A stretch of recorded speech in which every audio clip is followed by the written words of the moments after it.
Chers amateurs de thé francophones, bonjour et bienvenue à un nouveau cours avec moi, Stéphane Erler, du blog Tea-Masters et de la boutique tea-masters.com.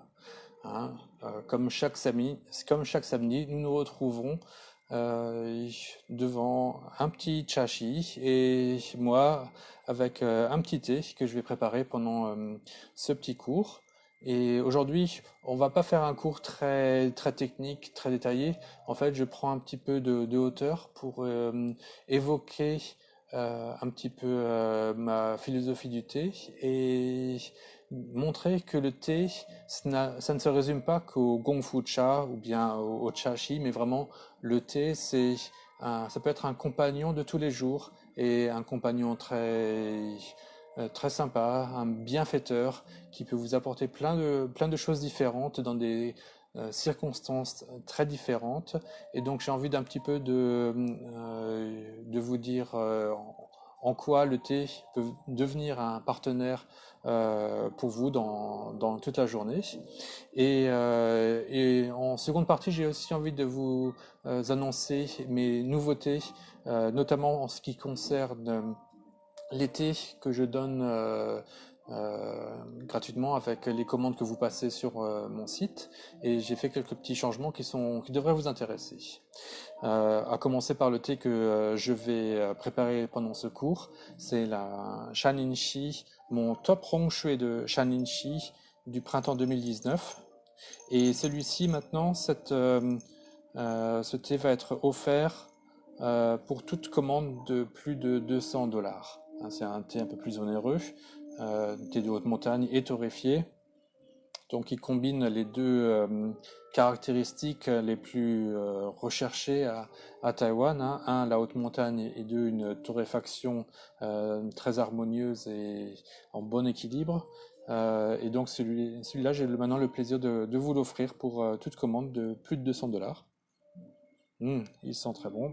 Et cela va aussi me permettre d'illustrer un petit peu le thème du jour, comment faire du thé un compagnon tout au long de la journée. Alors, je vois que vous êtes déjà nombreux à vous être connectés. Bonjour Pierre-Alain, bonjour Lucien Laforge, tiens, que je ne connaissais pas. Bonjour Valérie et Vlad, les fidèles. Merci de vous être connectés. Faites des likes et souscrivez si vous ne l'avez pas encore fait. Alors, voilà, donc on va commencer par préchauffer cette théière Ishin the Sha classique, Shueping, et je vais pouvoir vous parler un petit peu du thé, pas simplement en mode gongfu, mais en mode quotidien. Parce que, alors, effectivement, la manière la plus aboutie, la manière ultime de préparer un thé et de l'apprécier, c'est avec un chashi. C'est vraiment de donner le temps de tout harmoniser, d'ajouter des éléments personnels, et de mettre tout son cœur dans la création de ce petit univers, de ce mandala, et de passer du temps avec le thé. Euh, mais déjà, le chashi en soi peut avoir plusieurs fonctions dans la journée. On peut faire des chashi le matin pour se réveiller, qui vont être un petit peu le dernier moment de paix la- avant le combat de la journée, avant la pression au travail. C'est un peu le dernier moment pour se ressourcer, pour méditer un petit peu. Ou bien le chashi en milieu de journée peut être un moment de détente, un moment de repos, aussi un moment de voyage. Si on a beaucoup travaillé à l'ordinateur, c'est un moment pour se reconnecter à la nature. Euh, euh, donc, selon le moment où on fait le chashi, on peut en tirer des bénéfices qui sont différents. Donc, ça peut vraiment valoir le coup d'en faire plusieurs. On peut donc il va également faire des chashi au travail qui vont être un peu plus simples, euh, on n'aura pas toute la panoplie de nos accessoires habituels. Moi, je fais également des sessions de thé avant de faire du sport. Parce que quand on fait du sport, notamment à Taïwan où il fait très chaud, on a tendance à beaucoup transpirer. Donc c'est bien d'avoir un apport euh, de liquide avant de faire du sport. Et euh, moi, mon sport, en fait, c'est 3 fois par semaine, je fais de la natation. Et donc, en fait, même si on est dans l'eau, pendant qu'on nage, il n'est pas possible de boire pendant qu'on nage, sauf à attraper la tasse, sauf à boire la tasse. Donc, boire de nombreuses coupes avant de faire ma natation, c'est une façon de me préparer au sport. Et ce que je fais en été et au printemps, je boirais plutôt des oolongs de haute montagne quand il fait vraiment bien chaud. Et à l'automne et en hiver, j'ai plutôt tendance à boire des poureurs, hein, parce que non seulement ils vont me donner de l'énergie, hein, l'énergie du gouchou, mais il y a également ce côté plus chaleureux dans le pu'er que dans le oolong. Donc dans les mois froids, le pu'er me convient mieux avant le sport. Donc c'est euh, encore un autre apport du thé durant la journée, mais avant le sport. Euh, il y a également le thé quand on est en route, quand on se déplace, quand on est en voiture ou bien quand on prend l'avion. Moi, j'aime bien prendre un thermos et avoir du thé dans mon thermos pour pouvoir boire à chaque moment. Ça permet de combattre le stress du voyage, surtout quand on prend l'avion. Et là, le truc en avion, en fait, c'est d'amener un thermos, le laisser vide jusqu'à ce qu'on ait passé la sécurité. Et après avoir passé la sécurité, c'est là qu'il faut le remplir d'eau bouillante.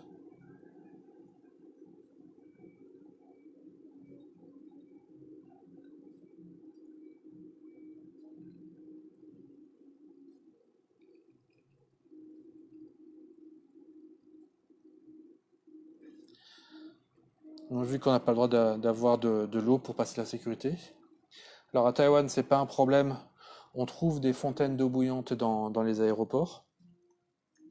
Mais à l'étranger, en fait, il faut souvent trouver un café. Il m'est même déjà arrivé de payer, notamment à New York, 1 dollar pour avoir de l'eau bouillante. Euh, Rien n'est gratuit. Mais à Taïwan, c'est gratuit, hein, l'eau bouillante dans l'aéroport. Mais c'est de l'argent bien dépensé parce que avec cela, quand tu es à l'avion dans ton siège, même en économie, tu as l'impression d'être en première classe. Surtout, moi, je prends toujours un vieux pu'er cru. Et ce genre de thé 1, il convient bien à être infusé en thermos parce il est tellement bon qu'il ne va pas devenir amer. Bien sûr, faut pas, et on n'en met pas beaucoup hein, dans le thermos, quelques feuilles. Et on les laisse infuser tout le temps, on n'a pas besoin de les sortir. Et puis, il a des saveurs de terre qui, quand on est à 10 km d'altitude et à 1000 km à l'heure, on a besoin de se sentir un petit peu ancré dans la terre, ouais, d'avoir ce confort terrien qu'on n'a pas quand on est dans l'air euh, entre deux continents. Donc c'est une façon de revenir à la réalité et ouais, de bien se sentir pendant le voyage. Et quand on sait que personne en première classe ne boit du pu'er, hein, tout ce qu'ils ont c'est du champagne, les pauvres. Donc en fait on se sent encore mieux qu'en première classe. Et c'est un sentiment un petit peu grisant et réconfortant de pouvoir boire du pu'er dans ce genre de circonstances un petit peu exceptionnelles. Pareil, quand on fait une balade en montagne à Taïwan ou bien en forêt, c'est aussi vraiment très bien quand on est entouré de nature de pouvoir boire un thé euh, euh, parce que c'est un breuvage complètement naturel et donc on trouve toujours des connexions entre le thé et l'endroit où on est. Alors peut-être c'est encore plus vrai pour moi parce que je suis à Taïwan et que les thés que je bois sont taïwanais, mais en fait souvent je prends des pu'er lors de mes expéditions, ou bien effectivement des houlons torréfiés, pas tellement des houlons frais, car ceux-ci ne conviennent pas tellement bien, ils vont euh, devenir amers quand on les laisse infuser trop longtemps. Mais donc, euh, bien connaître le thé, ça permet d'être un peu plus innovant, de s'adapter plus facilement aux circonstances. Donc l'idée de bien apprendre le thé pour le gong fu cha peut également aider à faire du thé euh, très correct dans d'autres circonstances que, que pour un chashi, que pour un gong fu cha, et d'arriver à obtenir un thé qui est vraiment euh, encore tout à fait buvable et qui va rendre l'expérience de vie qu'on a dans la nature, au boulot, en voyage, peut-être en sport, encore plus intense, encore plus intéressante. Un autre exemple que j'ai posté cette semaine, c'est bien sûr les sources chaudes. C'est un de mes passe-temps favoris en hiver à Taïwan. C'est d'aller, donc comme j'en ai parlé il y a quelques vidéos, dans des sources chaudes et ensuite de boire notamment un thé de haute montagne parce que je trouve que ceux-ci ils correspondent le mieux à cette expérience. Et on ressent le thé avec beaucoup plus d'intensité après avoir passé d'un bain chaud à un bain froid, bain chaud, bain froid, et après un thé chaud. Oh, on est vraiment le corps euh, est vraiment bien plus aiguisé, il est bien plus affûté à tout ce qui rentre et on se sent purifié non seulement de l'extérieur, mais également de l'intérieur. Et ça, c'est quelque chose qu'on n'a pas si on boit simplement de l'eau après avoir fait des sources chaudes. Il manque ce côté rafraîchissant du houlong de haute montagne et énergisant de la montagne, hein, notamment. Mm. Ah, et là, c'est vraiment super. Aujourd'hui, le temps est repassé un petit peu au gris et à la pluie. Donc là, je suis content de boire ce Rong Shui Oolong qui apporte des saveurs de noisettes, des odeurs euh, torréfiées, mm, bien, et avec un très bon équilibre entre la fraîcheur et la finesse du thé et ses notes de torréfaction. Voilà. Donc n'hésitez pas si vous avez des questions ou des commentaires. Peut-être que vous avez vous-même une expérience, comment vous associez le thé avec une de vos passions ou bien un moment dans la journée.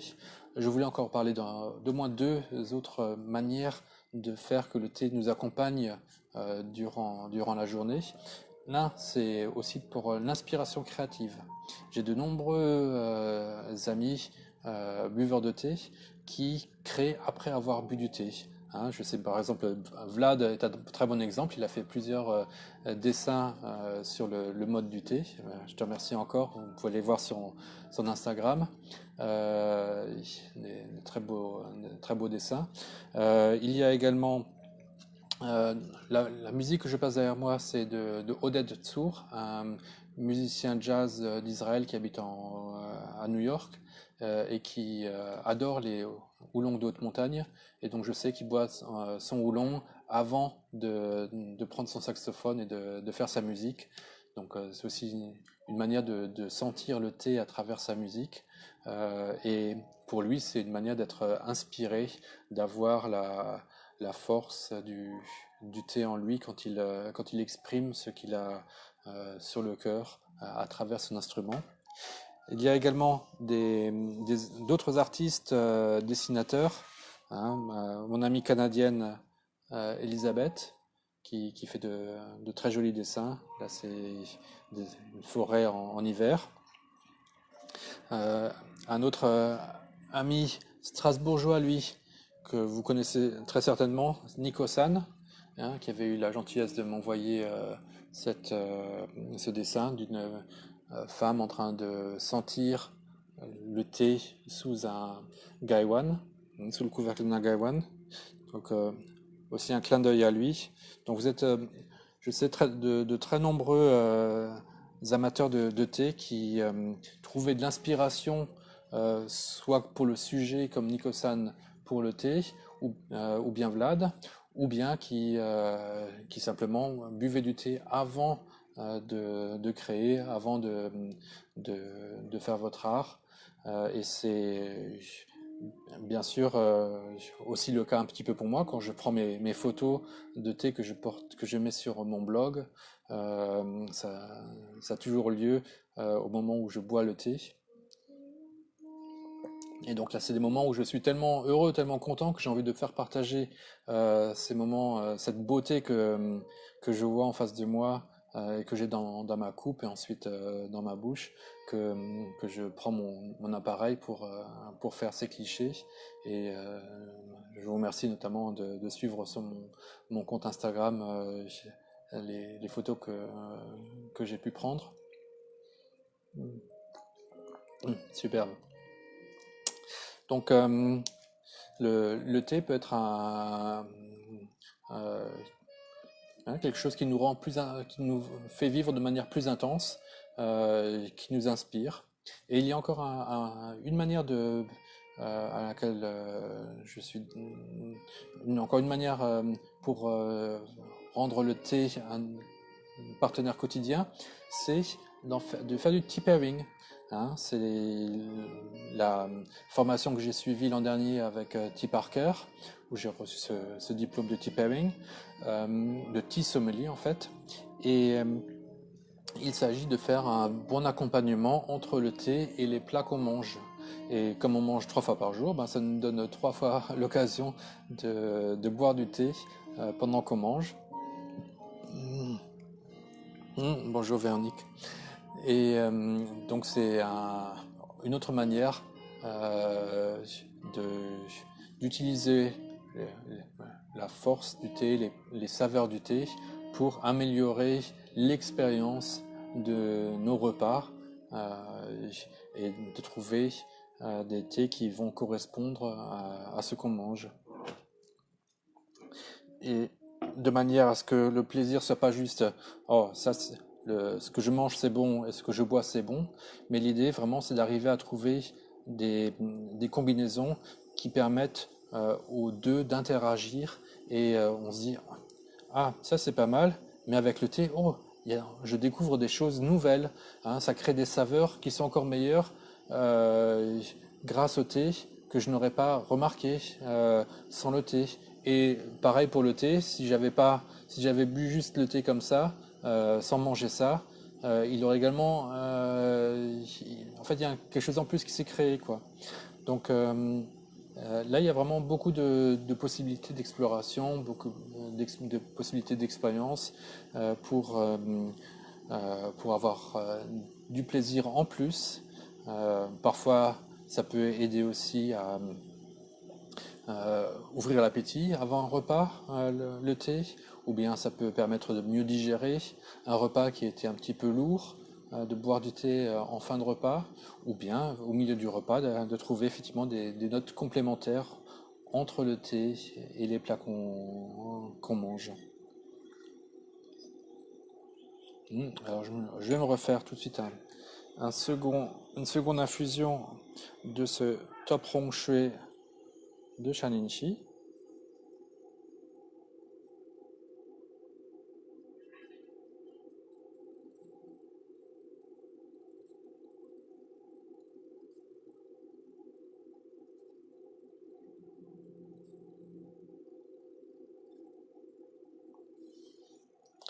Donc il n'est disponible que jusque début avril comme cadeau pour vos commandes. Est-ce que j'ai rien oublié? Voilà. Donc c'est un petit peu ça, le fait de bien connaître le thé, le caractère de chaque thé, de savoir quand on le pousse, qu'est-ce qu'il va donner, est-ce que c'est un thé qu'on peut infuser longtemps ou non. Ça, c'est des connaissances qui vont nous servir pour mieux nous adapter dans des moments où l'on n'est pas en mesure de préparer un gong fucha traditionnel, où parfois on est obligé d'un petit peu de bricoler. Mais même si on ne peut pas sortir 100% des feuilles, parfois 80% c'est quand même infiniment mieux que rien du tout. Et, et ça va apporter tellement de plaisir que ça vaut le coup même d'avoir cette petite perte de 20%. Hmm. L'autre exemple que j'avais encore montré, c'était la semaine dernière, combiner un chashi avec une vidéo conférence par smartphone, parce que quand on fait une vidéoconférence, on n'a que la vue et le son, alors que si on boit du thé en même temps, on peut rajouter la dimension tactile en touchant la tasse, et les dimensions des odeurs et du goût. Donc ça, c'est toujours un petit peu l'idée d'ajouter ces dimensions-là à notre vie pour la rendre plus intéressante, plus riche dans ces émotions-là. Surtout que si on est très sensible au plaisir du thé, on trouvera toujours du plaisir en rajoutant du thé dans des circonstances autres. Voilà. Euh, donc si vous avez d'autres exemples, n'hésitez pas à m'en faire part. Ça m'intéresse aussi de savoir si vous avez des petits trucs que vous pouvez partager pour boire le thé dans des moments différents. Euh, pour cette donc et ça montre aussi un petit peu pourquoi mes cours sont pas forcément pour vous dire alors le thé il faut le préparer d'une certaine manière fixe, hein, ça va être tant de grammes, tant de secondes à telle température dans tel volume. En fait l'important c'est d'arriver à s'adapter, de bien comprendre euh, le, un, un peu le range, qu'est-ce qui va être un thé faible, qu'est-ce qui va être un thé très fort, et comment s'adapter à être entre les deux. On va, euh, Quand on n'est pas dans des circonstances parfaites, il faut, ça vaut quand même le coup de prendre des bons thés pour ne pas tout de suite à tomber dans l'amertume, hein. Le problème avec pourquoi on fait ça rarement avec des thés de moindre qualité, c'est que ils ne supportent pas trop les erreurs, hein. Alors qu'avec des thés de bonne qualité, même si on les infuse très très fort, le bon sera supérieur au mauvais, hein. J'ai notamment fait cette expérience avec le Shanlinchi d'hiver, même en thermos. Même trop infusé, il y avait encore plus de plaisir que de déplaisir. Mm. Alors, Vlad demande, parfois je me demande si boire 2 ou 3 thés au quotidien n'habitue pas le corps à une dépendance. Oui, ça c'est une bonne question. Euh, En tout cas, c'est sûr qu'il faut faire un petit peu attention et connaître son corps le soir pour éviter d'avoir des problèmes d'insomnie quand on boit le thé trop tard le soir et qu'on n'est pas habitué. Alors, il y a parfois y avoir de la dépendance. Ça dépend. Faut le sentir soi-même, hein. Il y a Tous les excès sont mauvais, hein. Donc l'idée de pouvoir accompagner le thé durant toute la journée, c'est pas de vous faire boire 10 thés dans la journée, euh, mais c'est de vous dire que même si aujourd'hui vous ne faites pas un chashi, peut-être que vous avez d'autres moyens de boire le thé aujourd'hui. Donc ça, euh, c'est pas parce que vous n'avez pas le temps de faire votre thé du matin ou bien le thé de l'après-midi qu'il ne faut pas boire du thé du tout. Peut-être que on peut le remplacer par un thé en route, ou bien si on va en randonnée, de même pouvoir boire le thé quand on est en randonnée et pas se priver de thé parce que on est dans un autre moment, hein. Donc effectivement, euh, ça peut être, si on est sensible à ça, si on remarque qu'il y a des problèmes de dépendance, il, euh, il faut faire attention. Euh, je- Moi, j'ai l'impression que le thé, c'est probablement la drogue la plus douce, qui a plutôt des bienfaits. Euh, mais on peut pas exclure que, même avec le thé, qu'il ne faille pas en boire de trop. Mais parmi les gens qui en boivent beaucoup à Taïwan, hein, il y a quand même de sérieux buveurs, des gens qui boivent du matin au soir. Je ne semble pas déceler trop de problèmes de santé en tout cas. L'abus de thé est probablement l'abus le moins grave qu'on puisse trouver. Mais si vous le sentez, ça c'est aussi une affaire personnelle. Euh, vaut mieux faire attention et écouter son corps, hein. C'est toujours l'idée du thé comme plaisir, hein, faites le temps que vous avez du plaisir, et si vous sentez que c'est trop, vous pouvez lever le pied aussi. Je vois un autre commentaire que je vais lire de Lucien. Pour ma part, avec certains amis qui partagent le goût du thé, nous en buvons systématiquement lorsque nous jouons aux jeux de société. C'est intéressant. Surtout du power d'ailleurs, j'ai remarqué. Et on s'amuse autant que lorsque je bois de la bière avec d'autres amis joueurs. Ben, très bien, j'imagine que là, c'est un bon exemple où il est bien préférable de boire du thé que de la bière. Merci de ce partage, Lucien. Très bonne remarque pour un premier commentaire. Merci beaucoup.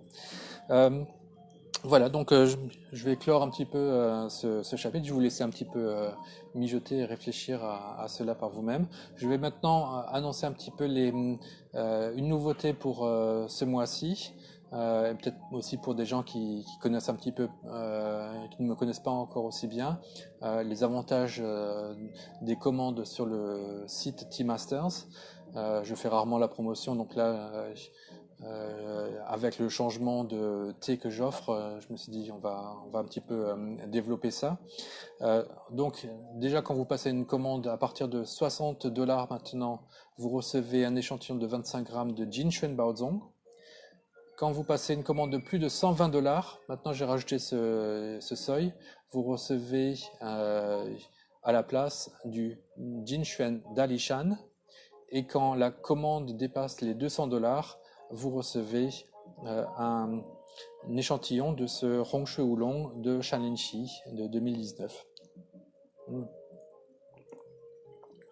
Et il y a d'autres bénéfices encore, d'autres avantages. Au-dessus de 100 $, au-dessus du seuil de 100 $, les frais de port sont offerts par avion. Autrement, c'est 11 $ pour l'Europe, mais c'est offert si vous commandez pour plus de 100 $. Et si vous commandez pour plus de 200 $, à ce moment-là, j'offre même les frais par EMS, par Express Mail. Et donc, ça, en France, ça arrive par Chronopost, donc c'est plus rapide.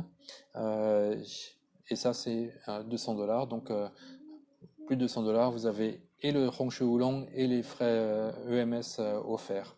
Et qu'est-ce que j'offre encore? À partir de 60 $, vous recevez mon guide T-Masters pour l'infusion des oolongs. Un petit guide numérique, hein, ça sont des livres numériques en format PDF que je vous envoie. Donc un pour au-dessus de 60 $. Au-dessus de 90 $, vous recevez ma nouvelle, Le rêve de l'empereur Fei, une petite nouvelle inspirée par le thé, forcément. Donc elle vous est offerte au-dessus de 90 $. Au-dessus de 100 $, vous recevez également un PDF sur un guide que j'ai fait sur la collection de thé du British Museum, qui est à la suite d'une visite que j'y ai faite il y a quelques années. Et donc là, c'est également un guide PDF. Et au-dessus de 200 $, vous recevez également le guide du National Palace Museum, donc le musée du Palais national de Taïwan, en fait, qui sont maintenant deux musées, un au nord à Taipei, Shilin, et l'autre près de Jiayi. Et ces deux musées ont plein de superbes collections. C'est la plus belle collection du monde d'art chinois, vu que c'est la collection des empereurs de Chine. Et euh, elle contient beaucoup d'accessoires à thé. Et donc là, j'ai pris des photos des plus beaux et je vous les explique. Et ils sont donc dans ce guide. Maintenant qu'on ne peut pas venir à Taïwan, c'est une manière de visiter ce guide de manière virtuelle. Et de toute façon, on peut pas les toucher, mais c'est très intéressant, en tout cas pour comprendre l'histoire du thé, que de pouvoir voir ces objets de ce musée. Et là, j'explique un petit peu par dynastie quels sont ces objets à thé. Et donc ça, c'est un guide que j'offre à partir de 200 $. Donc pour les thés, à chaque fois l'un remplace l'autre, mais pour les guides, vous les recevez tous, hein. Donc si vous avez plus de 200 $, vous recevez les trois autres également. Euh, voilà, et ça, ce sont les principaux avantages de passer commande chez moi. Bien sûr, l'autre avantage, c'est que habitant Taïwan, j'ai accès aux thés les plus frais. Donc chaque saison, je peux aller voir des fermiers et sélectionner les feuilles les plus récentes et les meilleures. Ça fait aussi plus de 18 ans que j'ai commencé à apprendre le thé avec T. Parker. Et j'espère que j'ai appris une ou deux choses. En tout cas, ça continue d'être ma passion et tout ce que j'apprends en fait me sert à bien faire mes sélections de thé. Et donc ça vous profite également à vous. Et, et voilà. Et je vous remercie d'avoir suivi cette petite leçon qui est un petit peu où on a pris un peu de la hauteur. On n'est pas allé trop dans la technique du thé. Vous avez pu par contre voir comment j'infuse ce Rongshui Oolong en petite théière d'Iching. Euh, et puis je vous ai parlé des nouveautés, notamment des nouveautés promotionnelles qui vont prendre fin en avril. Alors il n'y a pas tellement de réduction de prix, mais en fait ça s'est un petit peu compensé par le fait que mes prix sont en dollars US et le dollar US a perdu presque 10% de valeur par rapport au dollar taïwanais et j'ai, je n'ai pratiquement pas augmenté mes prix en conséquence, ils sont pratiquement tous restés stables. Donc en fait, par rapport à l'an dernier, actuellement, c'est une réduction de 10% sur toute la boutique. Et maintenant, c'était en promotion en plus. Voilà pour euh, finir ce petit cours. Je vous remercie. Merci de liker, de souscrire à ma vidéo, notamment sur YouTube. Et je vous retrouve à la semaine prochaine. Allez, bye bye.